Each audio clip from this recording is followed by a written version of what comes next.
Tonight's story by Ron Evans is entitled Keeper of the Tomb.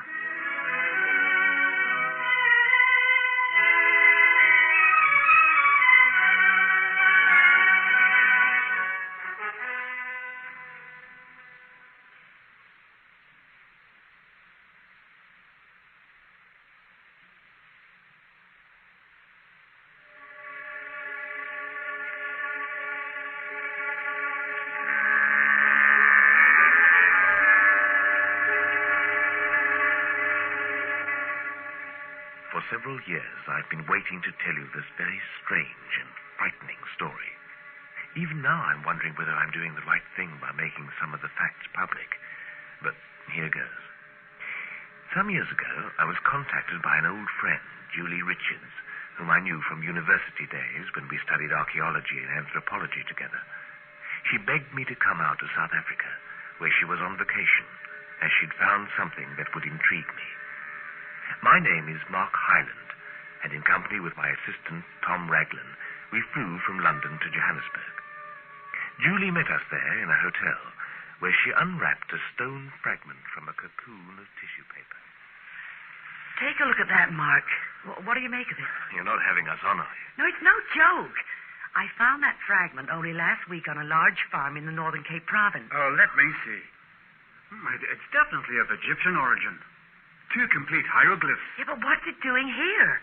That's the $64,000 question. Do you know what it's a part of, Julie?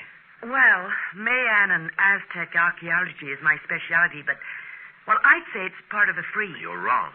This was once part of a tomb marker. A tomb marker? But it couldn't be. I agree with Mark. The hieroglyphs form a name. There's a slight difference from the Egyptian hieroglyphs we know, but it is decipherable. Where exactly was it found? On a farm owned by a man called Dirk Venter. Here, I'll show you on the map. Now, it's just there in the northern part of the Cape Province. Yeah? It's in a valley surrounded by 3 hills with a small river running through it. You know what this means, don't you? Tell me. That's why I sent for you. Somewhere in the vicinity of where you found this stone fragment is a tomb of Egyptian origin. But what would it be doing here? That's what we're going to find out.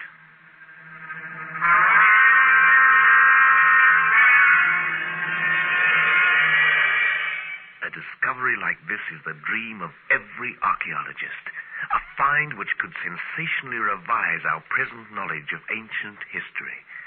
2 days later, we arrived at Dirk Venter's farm and carefully went over the ground where Julie had found the stone. There was nothing. For 3 days we stayed at the farm as Dirk's guests, each day combing the valley in vain. At dinner on the 3rd evening, we'd almost given up hope. But why go back to Cape Town tomorrow? You're welcome to stay as long as you like. Well, as a matter of fact, I appreciate the company. Oh, that's very kind of you, Dirk. I'd like to, but I think we're on a wild goose chase. No, I disagree, Mark. How did that stone come to be lying in the valley? As you say, it's only a fragment. So the rest of it must be out there somewhere. Oh, buried, more than likely. Again, it could have been planted there by some joker. Well, it's happened often in the past, you know. Some more wine, Julie? Oh, yes, please. Near where the marker is, there's usually a very deep, narrow shaft. But that's more than likely collapsed in by now, if it exists. You know, I wonder. What do you wonder, Dirk? There is such a hole. It goes through the rock on the side of the hill nearest the stream. Oh, there is? Well, how big is it? Oh, it's very narrow. Say about 2 foot in diameter. It's deep, though, almost bottomless. Has anybody been down it? Oh, not likely. You know, one of my sheep fell down once. So I've had it covered by a boulder ever since. Well, it could be what we're looking for. How deep is it, I wonder? Well, I threw some stones down before I covered it, and I didn't hear them hit bottom. I'm going down there. Hey, not without me. Or me. If that is the tomb entrance, I don't want to miss any of the glory. We arrived in the valley very early in the morning. Dirk came with us, saying he would stay on the surface in case anything went wrong. He also brought 2 walkie-talkies so we could keep in contact with him. As we prepared for our descent, several of the farm workers joined us to assist with the ropes. I was the first to go down. Long coils of rope had been joined together to form one continuous length, which, it was hoped, would reach the bottom. I went down slowly, my legs steadying me, Still, I descended, lower and lower, until I felt sure there must be no more rope left. On the verge of abandoning hope, the sides of the shaft suddenly widened, and I was, for a minute, dangling freely, until my feet touched the bottom.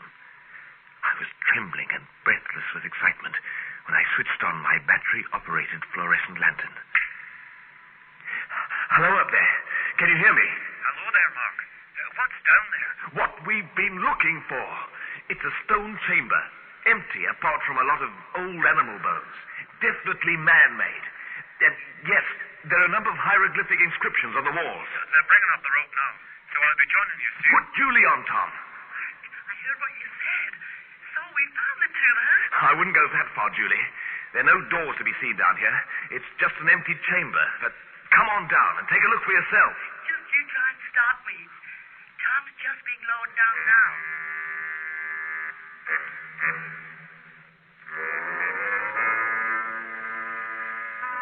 Within the hour, all three of us were examining the chamber walls.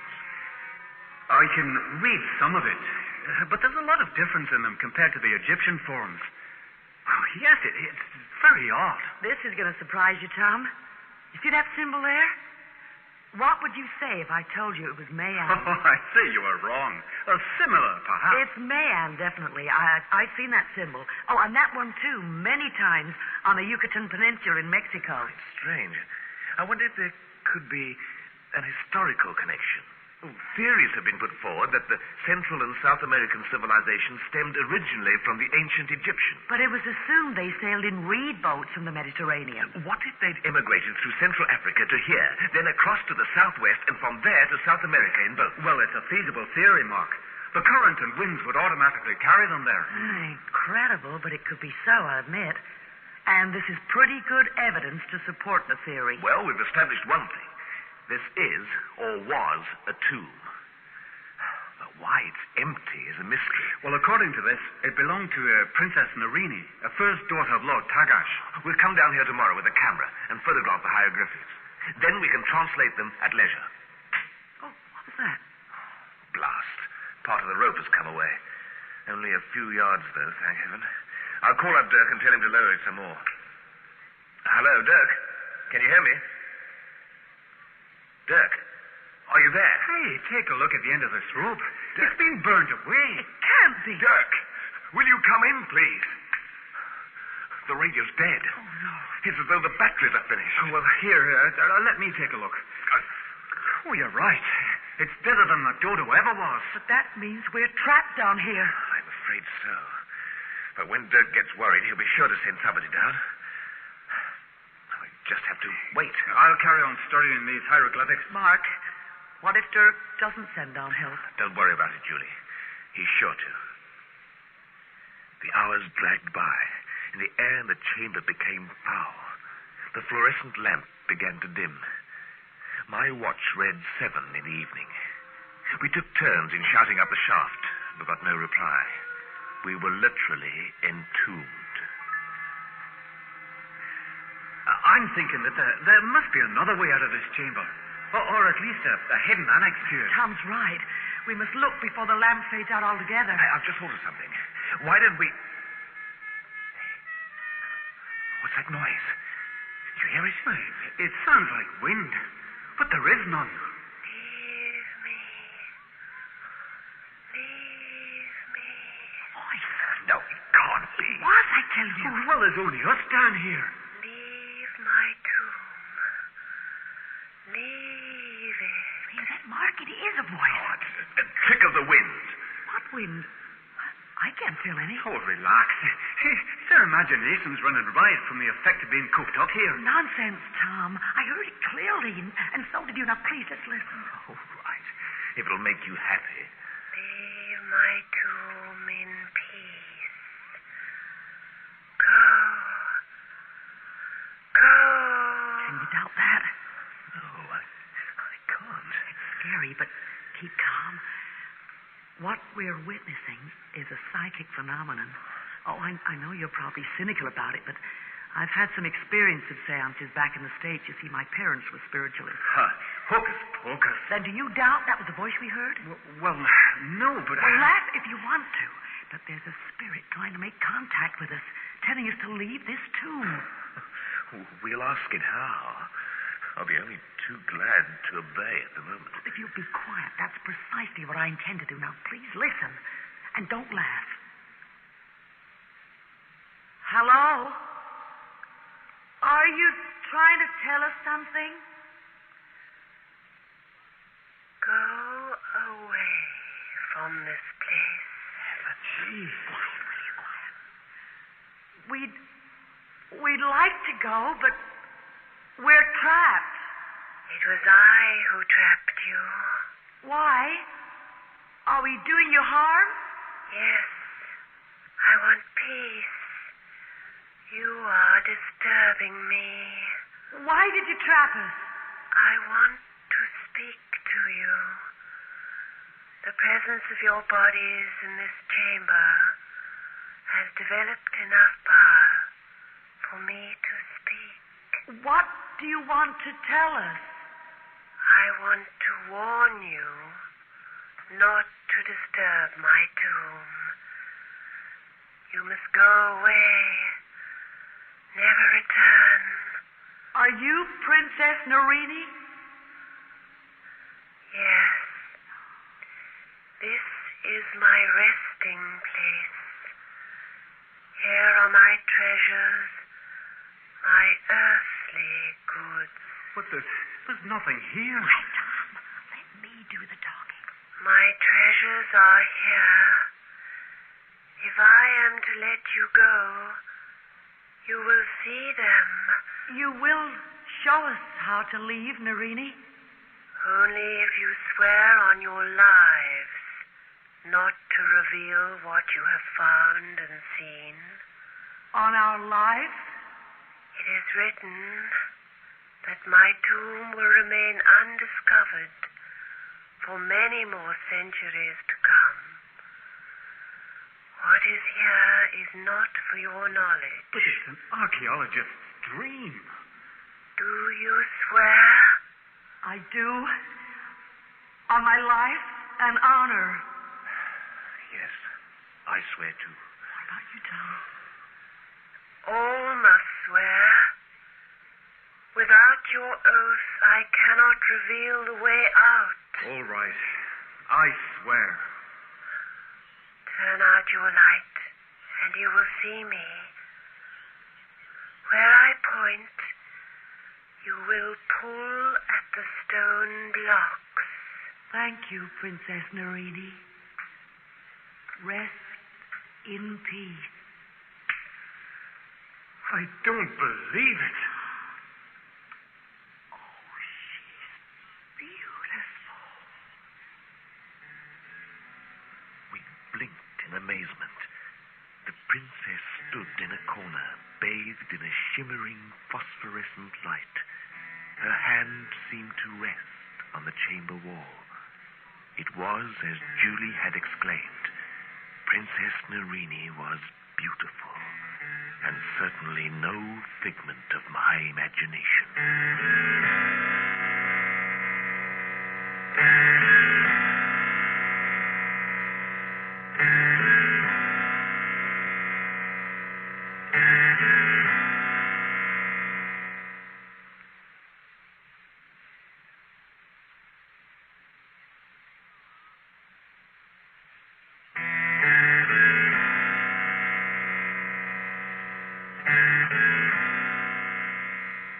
As we stared, rooted to the spot, the apparition dulled and began to fade.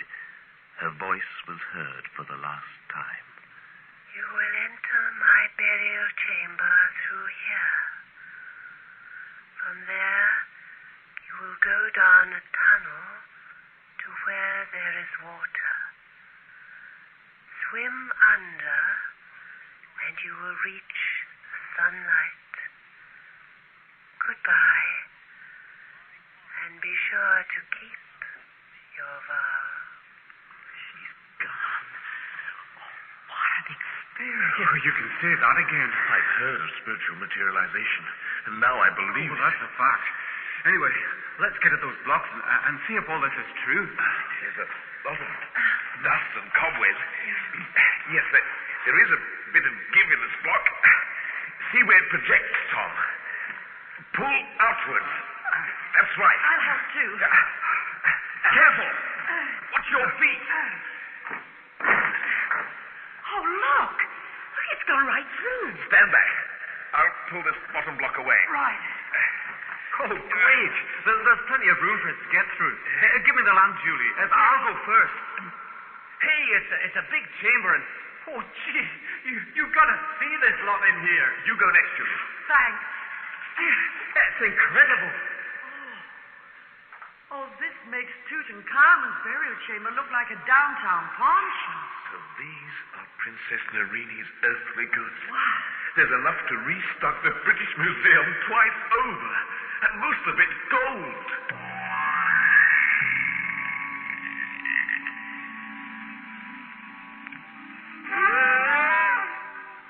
Princess Nerini's treasures were as incredible as her apparition. Though our lamp was dimming, the glitter of the gold artifacts made so many centuries ago were reflected back in clear detail. You see this? It's 8 dynasty at least. 8. Let me see now. That. That was approximately 4,500 years ago. Let me see it, Tom. Oh, yes, I agree. 8th dynasty Egyptian. What a find! Yeah, but one which we must forget about. Oh, look at it. It's beyond belief. It's understanding. There's the doorway to the passage on the other side of the chamber. Let's go. Oh, please, Mark. Let's examine the contents of this chamber first. There's no time, Tom. The lamp is fading too quickly. Come on. Oh, very well.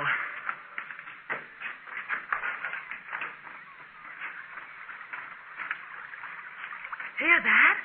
She was right. There's water down there. I can't see how much of a swim. You'll swim all right, if it's the only way of saving your skin.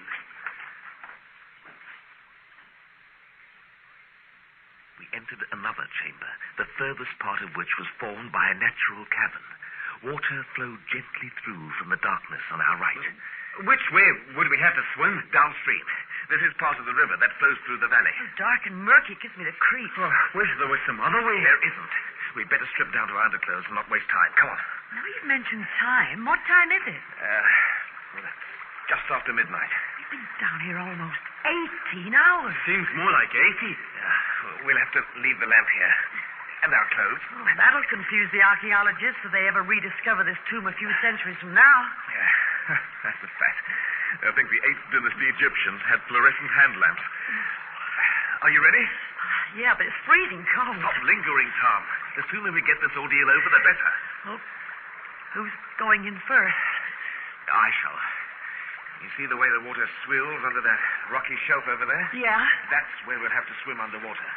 I'm praying it isn't far. Oh, you aren't the only one. You follow me, Julie, all right? I think so.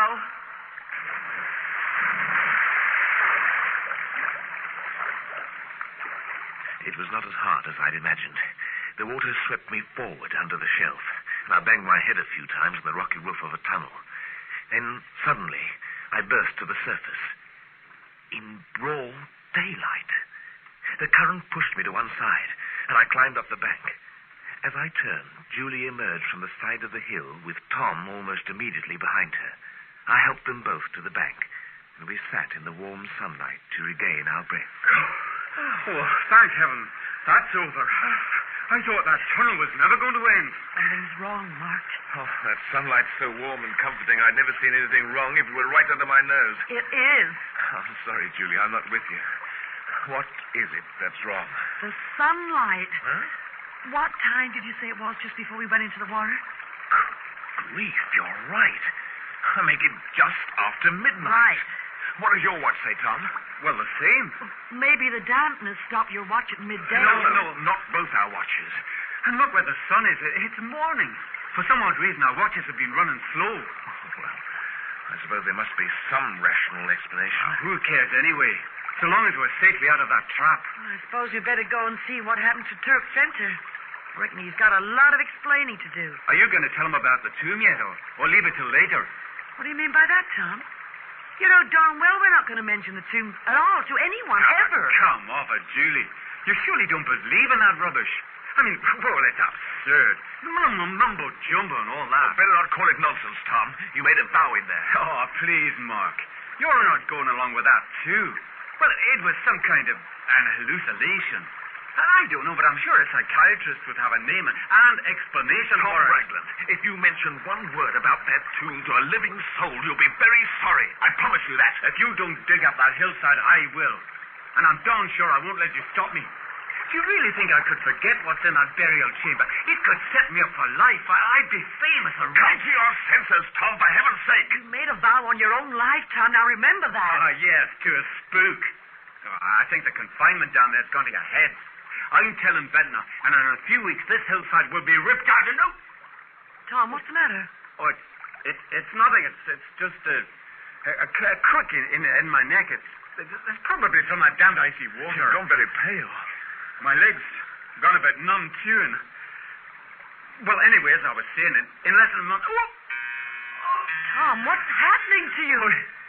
No, it's my other leg. Oh, gee, it hurts. Is it cramped?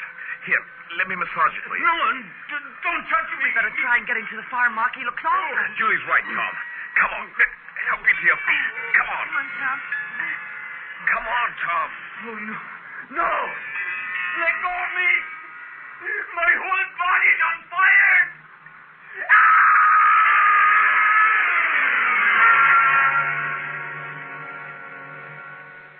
It took 5 terrifying minutes for him to change from a living human into what looked like a wizened, mummified corpse.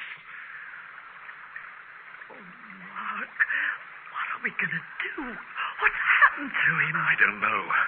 I've never seen or heard of anything like it before. It's for breaking his oath to Princess Narini. There's no other explanation. My mind boggles, Julie.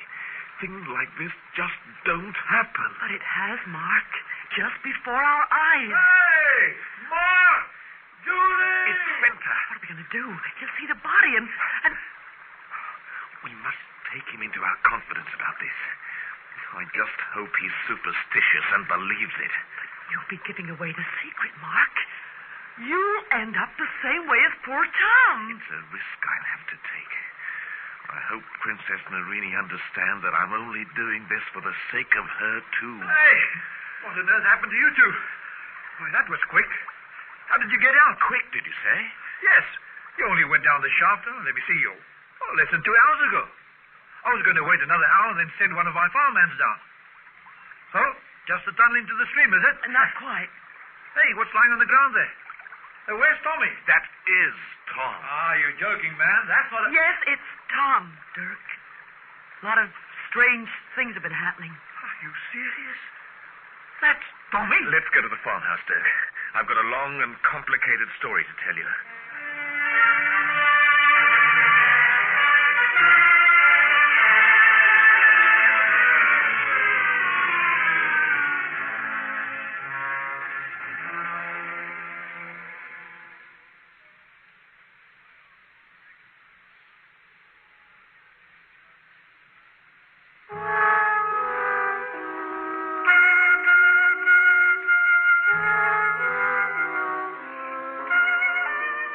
After seeing what happened to Tom, I won't so much as go near that valley again, Mark.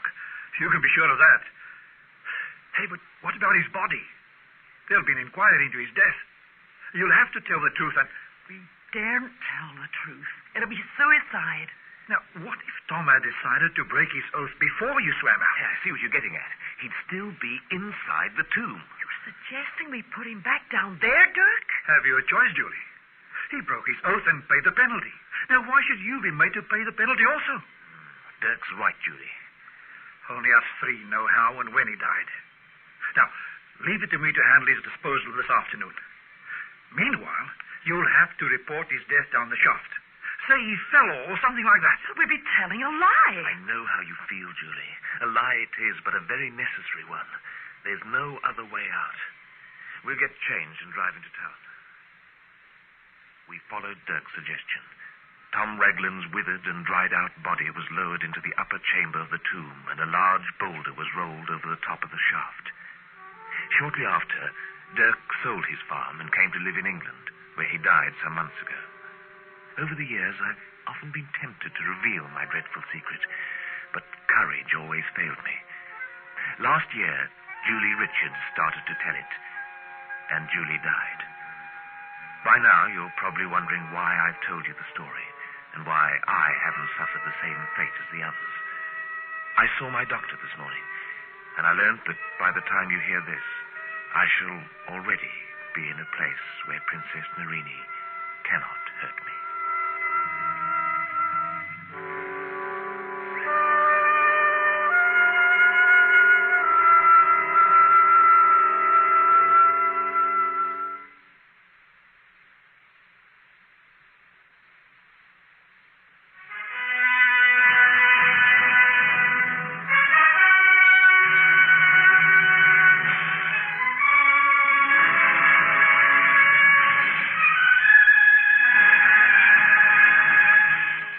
Adventure is produced by Anne Freed and directed by Henry Diffenthal.